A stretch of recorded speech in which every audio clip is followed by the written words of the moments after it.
So ladies and gentlemen, from the ascension of the Prophet, peace be upon him, to the skies, we must take the lesson that the skies can be explored by the humans. یہ ترجمہ ہے علامہ اقبال کے شعر کا کہ سبق ملا ہے یہ معراج مصطفیٰ سے مجھے کہ عالم بشریت کی زد میں ہے گردوں. So for zakat's outreach, even the sky is not the limit. So, friends, let us understand the divine message in right earnest. And let us turn the tables in the 21st century scenario through well thought out, benevolent, systematic, institutionalized interventions, making full use of the Islamic concept of socialism through zakat, sadaqat, etc., the power of giving. اللہ تعالیٰ نے فرما دیا ہے یوم لا ينفع مال ولا بنون الا من اتى اللہ بقلب سلیم. جس دن نہ مال کام آئے گا، یعنی کہ قیامت کے دن نہ مال کام آئے گا نہ اولاد، مگر ہاں جو اللہ کے پاس پاک دل لے کر آئیں تو اور بات ہے. On the day of judgment only those persons will achieve salvation who arrive in God's presence bearing a sound heart.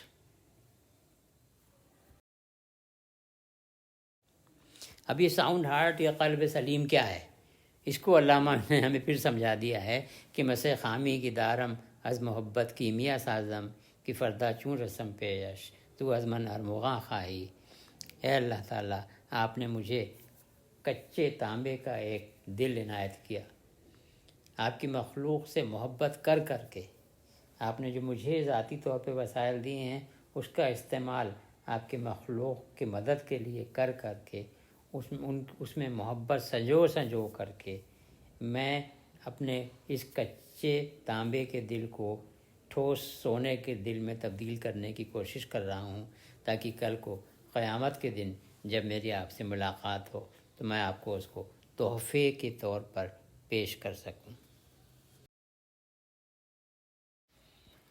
وباللہ التوفیق والہدایہ. وآخر دعوانا الحمد للہ رب العالمین والصلاة والسلام علی سید المرسلین.